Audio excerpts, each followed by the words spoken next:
My self Manish Bhardwaj. Score with कोरे में आपका स्वागत है। चंडीगढ़ जेबीटी की बात कर लेते हैं। देखो, टाइम अभी बहुत कम रह गया है। एग्जाम डेट का अभी तक कुछ नहीं पता, मतलब एक्सटेंड का बोल रहा हूँ मैं। तो मेरे हिसाब से अगर एक्सटेंड होनी होती तो यार नोटिस वो दे ही देते, क्योंकि अभी टाइम कितना रह गया है, 23-24 दिन ही रह गए ना पेपर के आपके। तो मैंने क्या बोला कि 17 मार्च मान के आप अपनी तैयारी करो, जो होगा नहीं होगा वो है बाद की बात। आप 17 मार्च मान के अपनी तैयारी कर लो, ठीक है। मैंने टेस्ट सीरीज लॉन्च कर दी है, 2 टेस्ट डाले हैं, आज एक टेस्ट आज होगा, तो ऐसे ऐसे करके मैं 20 टेस्ट दूंगा। अब मेरा टेस्ट देने का पर्पज क्या है? मैंने कोर्स लॉन्च किया था आपका 1 मंथ पहले, यानी 22 जनवरी को किया था, आज 22 फरवरी है, 1 मंथ पहले मैंने अपना कोर्स लॉन्च किया था। तो मैंने कोर्स तो चलो करवा दिया, बट जब तक आपकी प्रैक्टिस ही नहीं होगी तो फिर उस कोर्स का भी क्या फायदा है ना। इसलिए मैं टेस्ट सीरीज लेके आया उन बच्चों के लिए, उनको मैंने बोला था कि हाँ मैं टेस्ट सीरीज दूंगा आपको। अब मैंने पहले वाले टेस्ट में 57 क्वेश्चन दिए हैं, दूसरे में दिए हैं 60 क्वेश्चन। आज वाले में थोड़े ज़्यादा दूंगा क्वेश्चन, 70 या 75 के पास दूंगा। अब इन 60 क्वेश्चन में जैसे 15 क्वेश्चन मैंने दिए थे मैथ के, 15 दिए मैंने रीजनिंग के, 15 थे आपके जीके के, और 10 थे आपके इंग्लिश के, और 5 कंप्यूटर। कल वाली में इतना था।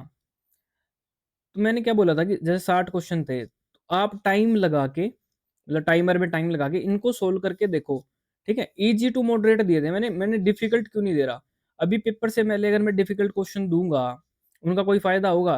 20-25 दिन आपके पेपर के हैं, ठीक है। डिफिकल्ट देने से कोई फायदा होगा? उस चीज का कोई फायदा नहीं होगा, उल्टा आप डिमोटिवेट हो जाओगे। आपने इजी क्वेश्चन कोई गलत नहीं करना पेपर में।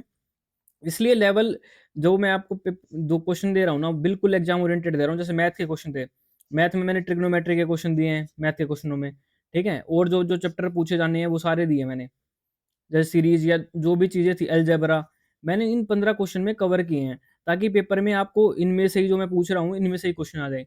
आज भी जैसे ज्योमेट्री के क्वेश्चन डाल देंगे, तो ऐसे मिक्स करके, तो टोटल अगर मैं 20 टेस्ट दूंगा आपको, तो करीब करीब माना 1500 क्वेश्चन की प्रैक्टिस करवा दूंगा मैं सारे सब्जेक्ट्स के मिला के।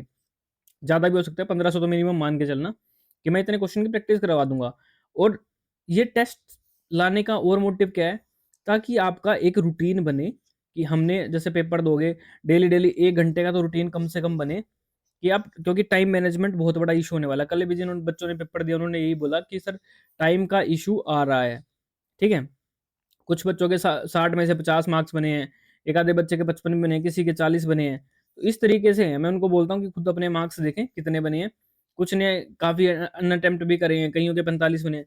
तो इस हिसाब से मार्क्स आ रहे हैं आप लोगों के, तो वो आप खुद देखो कि आप कितने जेन्युइन हो, ठीक है। इसलिए मैं इजी टू मॉडरेट देता हूँ। कुछ कुछ क्वेश्चन में डिफिकल्ट घुसाता हूँ उसमें, नहीं तो बिल्कुल रेलिवेंट देता हूँ। अब जीके के क्वेश्चन थे 15, इसमें मैंने एसएसटी के क्वेश्चन डाले हैं। एसएसटी के कौन से? जो आपके टॉपिक में दिए हैं, जैसे वो भक्ति मूवमेंट दिया था उस टॉपिक से मैंने दिए हैं, क्वेश्चन दिए थे आपको। सेम इंग्लिश में आपको वन वर्ड दिए हैं, या वन वर्ड के कुछ दिए थे, और कुछ क्या दिए थे मैंने, इडियम फ्रेज दिए थे, पूछे थे। तो ये पेपर में आ सकते हैं, वही पूछ रहा हूँ मैं आपको। सेम कंप्यूटर साइंस का है, सेम रीजनिंग का, जैसे सीरीज वगैरह जो भी चीज़ें हैं, पेपर फोल्डिंग कटिंग, ऐसे ऐसे में आपको टॉपिक, जैसे कल सिलोजिज्म के क्वेश्चन दिए थे मैंने, ठीक है। ब्लड रिलेशन के भी थे, आपके सीरीज के भी थे, ताकि आप लोगों की प्रैक्टिस बने, एक रूटीन बने। तो डेली का पेपर देना है आपने, जिन्होंने भी टेस्ट सीरीज बाई किया है। जिन्होंने नहीं किए या नहीं करना चाहते, मुझे कोई इशू नहीं है। आप अपना जहाँ से भी दे रहे हो या जो भी कर रहे हो, तो एक रूटीन बना लें आप लोग भी, ठीक है। क्योंकि टाइम बहुत कम है। अगर आप पढ़ते पढ़ते रहोगे, ये भी पढ़ लिया, वो भी पढ़ लिया, ये भी, लेकिन उसको आप मौक दे ही नहीं रहे। देखो, मुझे इस कोर्स में सिर्फ 1 मंथ, तो मैंने 1 मंथ पहले लॉन्च किया था ना, 25 एक दिन और मिलेंगे मेरे को। तो मतलब इतने टाइम में जो जो मैं करवा सकता था, या जो जो मैं जहाँ एनर्जी लगा सकता था, ठीक है। पहले तो जैसे मैंने कोर्स दिया, उसमें मैंने सब कुछ करवा दिया आपको, जो जो इंपॉर्टेंट चीज़ें थी या जो भी था सिलेबस के अकॉर्डिंग। अभी भी मैं अपनी एनर्जी सही डायरेक्शन में लगाऊंगा, ताकि आपको मिनिमम टाइम में मैक्सिमम आउटपुट दी जाए। आपने मास्टर नहीं बनना कि मुझे मैथ ही करना है या मुझे ये करना है। आपको सारे सब्जेक्ट अच्छे से आने चाहिए, ताकि आप पेपर को क्रैक कर पाओ, ठीक है। ये चीज़ होती है। तो यही बोलूँगा मैं, डिफिकल्ट अवॉइड कर दें इस टाइम, इजी टू मॉडरेट पढ़ लें, पैनिक मत करें, ठीक है। ऐसे पैनिक मत करें, ये नोट्स दे दो, टीचिंग एप्टीट्यूड के नोट्स दे दो, फलाने के नोट्स दे दो, ये कर दो, वो कर दो। आप डाटा कलेक्शन के पीछे मत भागें। आपके पास लिमिटेड सा डाटा जो है, अब मैं बहुत दिमाग लगा के आपको जो भी क्वेश्चन या कोर्स में बहुत दिमाग लगा के मैंने आपको प्रोवाइड किया है। आप लिमिटेड से डाटा से काम चलाएं, और उसको बार बार रिवाइज करें कि उसमें से कुछ आता है, उसमें हम मैक्सिमम दें। क्योंकि आप ओनली 20 दिन ही मान के चलें, टाइम मैनेजमेंट आपको पेपर में इश्यू आएगा, मैं पहले भी बोल रहा हूँ, तो उसके लिए आप मॉक टेस्ट प्रैक्टिस करें। आप किसी भी अभी चंडीगढ़ जेबीटी के लिए किसी ने अच्छे टेस्ट बनाए नहीं है, वो आपको भी पता है, मुझे भी पता है। एग्ज़ाम रेलिवेंट नहीं बनाए हैं। अब जो एग्ज़ाम में रेलिवेंट है ही नहीं, उनको पढ़ने का कोई फ़ायदा है? कोई फ़ायदा नहीं है। तो आप अपने हिसाब से देख लें कि आपने क्या कैसे क्या करना है, ठीक है? और मैंने टेस्ट सीरीज़ किसके लिए बनाई थी? मैंने बनाई थी, जो मेरा पेड कोर्स चल रहा है चंडीगढ़ जेबीटी का, मैंने उन बच्चों के लिए बनाई थी टेस्ट सीरीज़। ये तो आप लोगों ने बोला कि हाँ, हम अलग से टेस्ट सीरीज़ भी दे दो कि हमारी हमने कोर्स तो वो किसी और का लिया है या हमारा सिलेबस कंप्लीट है, सिर्फ़ हमें मॉक टेस्ट देनी है ना? तो इसके लिए मैंने आपको अलग से भी लॉन्च कर दी। नहीं तो मैंने बनाई सिर्फ़ उन लोगों के लिए थी, जो कोर्स लेंगे उनके लिए बनाई थी। कि ₹2000 का जिन्होंने कोर्स लिया है, उनको सिलेबस करवा दिया मैंने मैथ साइंस का, एसएसटी वगैरह का बता दिया। अब आईसीटी की 2-3 वीडियो आईसीटी की भी बना के दूँगा उनको, ठीक है? टाइम बचेगा तो एसएसटी बना दूँगा। मैथ, इंग्लिश वगैरह के उनको सिनोनिम एंटोनिम दे दिए। और जिसने कोर्स न्यू भी लिया है ना, जैसे आज भी लिया है, एक लड़की ने लिया है कोर्स, ये 2000 वाला, तो आप जैसे ही उस पेड ग्रुप में खुलते हो ना आप, तो उस पेड ग्रुप में ना फाइल्स जैसे देखते हैं हम टेलीग्राम ग्रुप में, उसमें सारी क्लासेस क्लासेस की पीडीएफ और इंग्लिश, नैनी मेंटरनियम सबकी पीडीएफ है, तो आप वहाँ से देख लें। तो आप मेरे को ना यार टाइम नहीं होता इतना कमेंट्स वगैरह का रिप्लाई करने का, फिर भी मैं ऑफ़िस टाइम में कर देता हूँ रिप्लाई, ठीक है? तो जितना भी मेरे पास भी जितना टाइम था, मैं आपको मैक्सिमम दे रहा हूँ। आपसे ज़्यादा तो मेरा चलता है टाइम ना, इतना तो आप पढ़ते नहीं होंगे जितना मैं पढ़ाने में टाइम दे रहा हूँ मतलब अपना। और एक चीज़ सोच के देखो, अगर मैं आपको फ्री देता ये सारी चीज़ें, स्टार्टिंग में मैं फ्री दे रहा था यूट्यूब पे, जैसे 26 वीडियो आप आईसीटी की देखो या मैथ की भी रीज़निंग मैंने फ्री दिया है। तो उसका मेरे को कोई बेनिफिट हो रहा था? मुझे कोई बेनिफिट नहीं हो रहा था, क्योंकि उस पे लाइक 1 के एक भी वीडियो पे नहीं है, पढ़ाई वाली पे ना, ठीक है? 1 के भी नहीं है। तो उसका मुझे कोई बेनिफिट नहीं हो रहा था। लेकिन जैसे मैंने कोर्स सेल किया, तो मुझे भी कुछ आया मेरे पास या मेरे को बेनिफिट हुआ, तभी तो मैंने अपना मैक्सिमम दिया ना। तभी तो मैंने आपको अच्छा कंटेंट दिया, ठीक है? एनर्जी अपनी लगाई पूरी मैक्सिमम, ताकि आप सिलेक्शन लो। अभी भी मैं पूरी एनर्जी लगा रहा हूँ, क्यों? क्योंकि आप सिलेक्शन लो, कल को मुझे भी बेनिफिट हो, मैं भी बताऊँ कि हाँ यार, मेरे कोर्स से इन बच्चों का सिलेक्शन हुआ है, ठीक है? ये चीज़ें होती हैं। तो फ्री का डाटा कई बार खतरनाक होता है। फ्री में फिर मैं भी एनर्जी नहीं लगाता, मैं भी आपको फिर एवरेज सा ही पढ़ाता, है ना? तो फ्री के डाटा से इसलिए बचना होता है। आप पढ़ो, किताब पढ़ लो, कुछ और पढ़ लो, सारे इंपॉर्टेंट टॉपिक आपको सिलेबस में दिए हैं, आप वहाँ से पढ़ लो, ठीक है? इस टाइम अवॉइड करना लंबा-लंबा कुछ पढ़ने का, क्योंकि मैक्सिमम आपको यूट्यूब पे मिलेगा कि 20 क्वेश्चन को फिर वही 1 घंटे, डेढ़ घंटे में खींच दिया है। अब मैंने देखो 60 कल का भी जो टेस्ट था, 60 क्वेश्चन थे, उसमें 15 रीज़निंग भी था, 15 मैथ भी था, इंग्लिश भी है ना, सारे हैं। फिर भी मैंने जो वीडियो बना के दी है ना आपको, 60 मिनट की दी है, मैंने कोई टाइम वेस्ट करा? 60 क्वेश्चन 60 मिनट में मैंने खत्म कर दिए हैं, और मैं आपको पढ़ा रहा हूँ, ठीक है? पढ़ाते-पढ़ाते भी मैंने 60 मिनट में खत्म करे हैं। तो आप टाइम लगाएँ, अपना वॉच वॉच लगा लें साथ में, 60 मिनट में देखो आप कितना 60 क्वेश्चन कितने मिनट में सोल्व करते हैं। कोशिश करें कि 1 घंटे से पहले आप खत्म कर दें उन क्वेश्चन को, ठीक है? फिर अभी धीरे-धीरे आपको ये बताऊँगा कैसे अटेम्प्ट करना है, क्या चीज़ें हैं। तो पैनिक मत करें, टाइम मैनेजमेंट करना है, डेली का 1 पेपर देना है आपने, जो भी मैं टेस्ट सीरीज़ दे रहा हूँ, डेली की देनी ही देनी है। चाहे आपका सिलेबस पीछे भी रहेगा, चाहे आप अभी कोर्स भी खरीद रहे हो ना, आज भी आप कोर्स खरीद रहे हो, तो भी कोर्स में से ना जो आपको चैप्टर नहीं आते वो देख लें। लेकिन टेस्ट सीरीज़ डेली देनी है, ताकि आपका रूटीन बने, पेपर में पैनिक ना हो कि एकदम से ही क्या हो गया, है ना? एकदम से आपके पास टाइम ही नहीं बचा। तो ओनली सिलेबस के क्वेश्चन ही डाल रहा हूँ मैं, चाहे वो एसएसटी के हों, सारे मैं ओरिएंटेड एग्ज़ाम ओरिएंटेड डाल रहा हूँ। 1500 क्वेश्चन तो मैं ही आपको करवा दूँगा रिवाइज़ ना। और क्या पता इनमें से ही आ जाए, या आपको एक कॉन्फिडेंस रहेगा, जैसे मैं क्वेश्चन कराऊँगा ना, आपका एक अपने आप ही कॉन्फिडेंस बिल्डअप होगा, ठीक है? और यही मेरा मोटिव था कि आप लोग मैक्सिमम सिलेक्शन लें।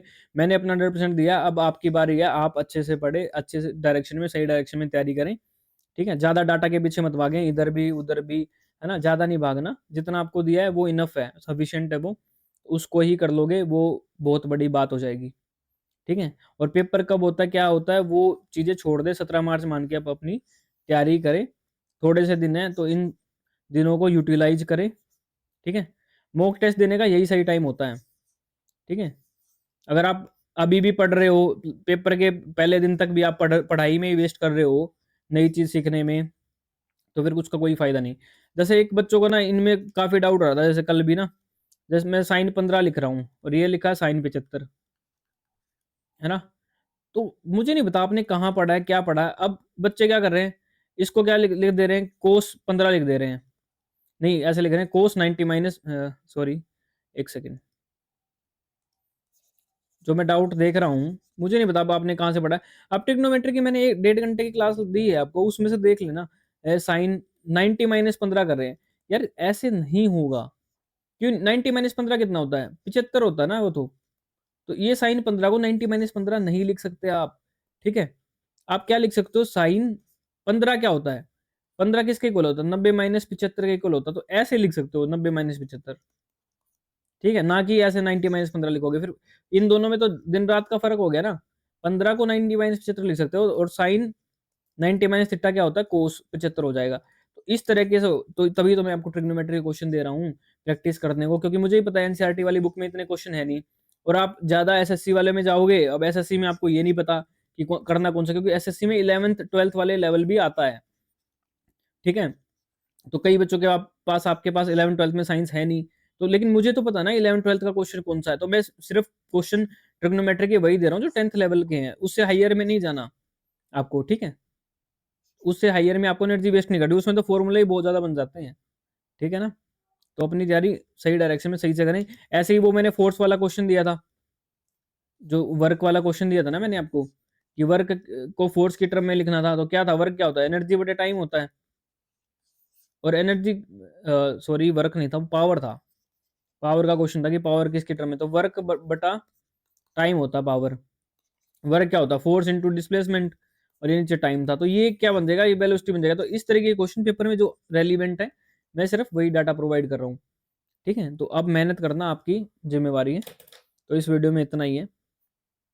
ठीक है, और एक चीज और है, आप देखना मेरी जो वीडियोज हैं, यूट्यूब पे देखता हूँ मैं, मेरी वीडियोज पे व्यू कितने आते हैं। मेरे को लग रहा है मैं अकेला ऐसा टीचर होऊंगा। देखता हूँ मैं भी, है ना, फिर भी मैं कुछ बोलता नहीं, कि मेरी वीडियोस पे व्यू तो 2K हैं, किसी में 2.5K हैं, 3K भी हैं, बट सब्सक्राइब कितने बच्चों ने करा है? 1400 ही सब्सक्राइबर हैं। तो मेरी वीडियो देख भी लेते हैं, स्टिल बंदे सब्सक्राइब नहीं करते, और फिर मुझे बोलते कि मैं फ्री में कंटेंट दे दूँ सब सारा। तो आप खुद देखो ना, मैं फिर भी कितना ऑनेस्ट हूँ, मैं कोई नेगेटिविटी नहीं फैलाता, कुछ नहीं। ठीक है, इवन बच्चे सब्सक्राइब भी नहीं करते। तो ये चीज़ है, ये फ्री की चीज़ें ये होती हैं। ठीक है ना, चंडीगढ़ जेबीटी कोई बड़ी चीज़ नहीं है, क्योंकि कितने के बच्चे हो आप जो फॉर्म भरेंगे? 25,000 बच्चे फॉर्म भरेंगे, या मैक्सिमम 30,000 हो जाएंगे। इस पेपर के बाद कोई रहेगा? नहीं रहेगा, क्योंकि फिर कोई डीएसएसपी की तरफ भागेगा, कोई कहीं भागेगा। इसीलिए आपको क्वालिटी कंटेंट नहीं मिल रहा है, इसका कहीं पे भी नहीं मिला, ना टेस्ट सीरीज मिल रही, ना कुछ मिल रहा। क्योंकि कोई भी टीचर पढ़ाता भी है, वो क्या करता है कि एक साथ 3 4 जगह पढ़ा रहा होता है, कोर्स भी 3 4 दे रखे होते हैं कि यहाँ भी वहाँ भी, तो इसलिए रेलिवेंट नहीं मिलता। लेकिन मैंने आपका पूरा फोकस एक ही कोर्स पे दिया है, चंडीगढ़ जेबीटी पे ही। ठीक है, अब मैं नेक्स्ट कोर्स लाऊंगा, टीजीटी का भी लेके आऊंगा मैं, क्योंकि चंडीगढ़ वाले टाइम नहीं देते, एकदम सही पूछ लेते हैं। ठीक है, लेकिन अभी तो मैंने मैक्सिमम यही दिया अपना, तो आप भी अपना मैक्सिमम दें।